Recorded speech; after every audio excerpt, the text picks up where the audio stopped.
Fury is a World War II drama directed by David Ayer and released in 2014. The story takes place in April 1945 during the final push of Allied forces into Nazi Germany. The film follows a 5-man American tank crew operating a Sherman tank named Fury. The crew is led by Don "War Daddy" Collier, played by Brad Pitt. His team includes Boyd "Bible Swan," played by Shia LaBeouf, Grady "Kunas" Travis, played by John Bernthal, Trini Gordo Garcia, played by Michael Pena, and a young replacement soldier named Norman Ellison, played by Logan Lerman. The film tries to present a gritty, realistic look at tank warfare, but while it succeeds in creating a harsh atmosphere, it often struggles with character depth and originality. The film opens with a grim scene that sets the tone for everything that follows. War Daddy is shown fighting behind enemy lines, killing a German soldier in a brutal and personal way. This moment establishes him as hardened and ruthless. Soon after, the audience meets the rest of the crew as they continue moving through the German countryside.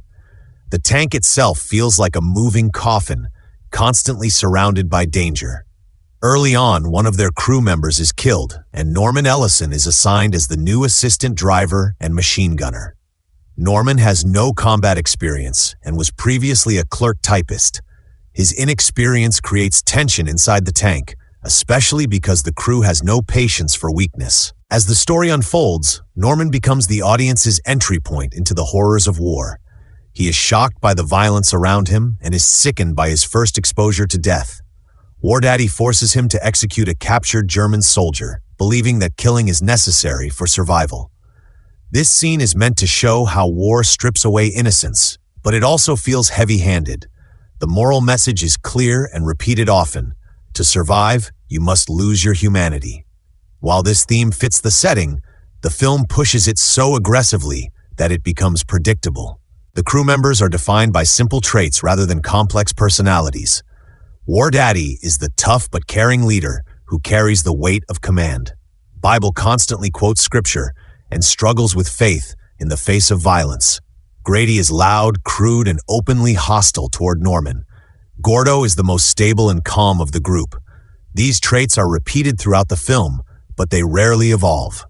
Instead of exploring who these men were before the war or how they truly feel about what they are doing, the script focuses mostly on their surface behavior. This makes the characters feel more like types than real people. One of the film's strongest aspects is its portrayal of tank combat. The battles are chaotic, loud, and claustrophobic. The inside of the tank is dark and cramped, filled with smoke, sparks, and shouted commands. The sound design makes every shot feel heavy and dangerous. A particularly memorable scene involves a confrontation between the Sherman tank and a German Tiger tank.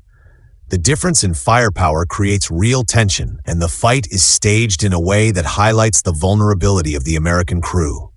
However, even this impressive sequence leans towards spectacle rather than realism at times.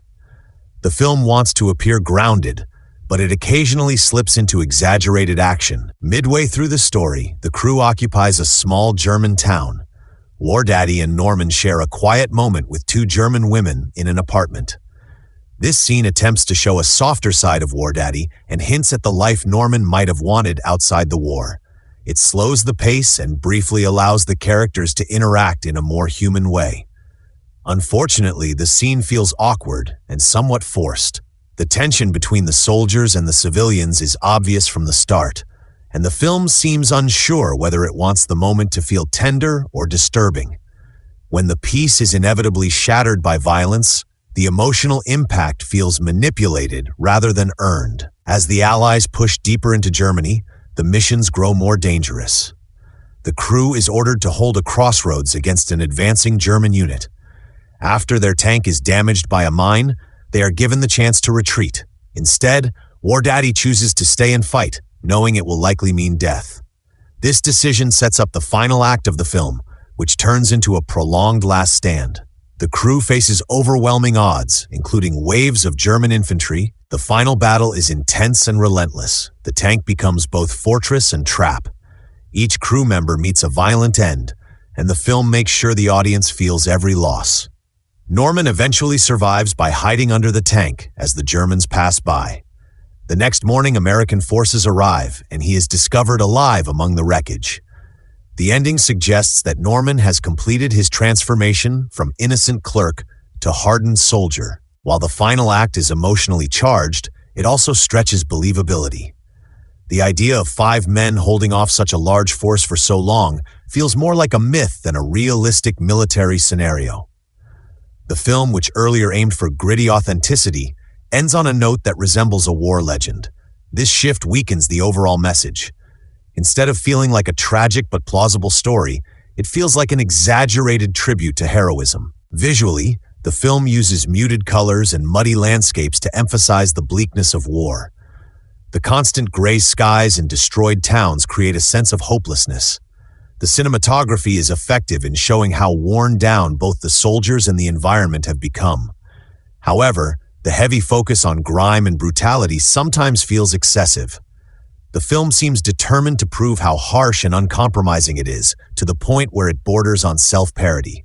Almost every scene reinforces the same idea.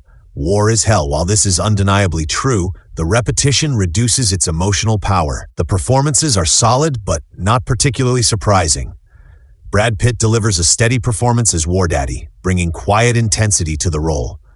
Shia LaBeouf's portrayal of Bible adds a strange energy, but his character's constant religious references can become distracting.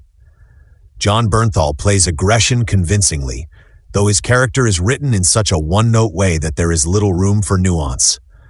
Michael Peña provides moments of warmth, but his character remains underdeveloped. Logan Lerman arguably carries the most demanding arc, transforming from frightened newcomer to battle-hardened survivor. Even so, the transformation happens quickly and feels somewhat rushed. The film clearly wants to stand alongside other serious World War II dramas, and it draws comparisons to earlier works that explored similar themes.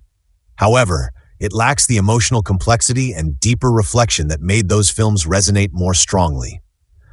Instead of offering new insight into the psychology of soldiers or the moral ambiguity of war, it often relies on familiar tropes.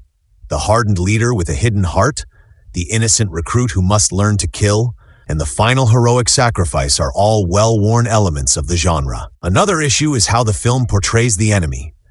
Most of the German soldiers are faceless figures, either cruel fanatics or anonymous targets. This simplifies the conflict and removes moral complexity.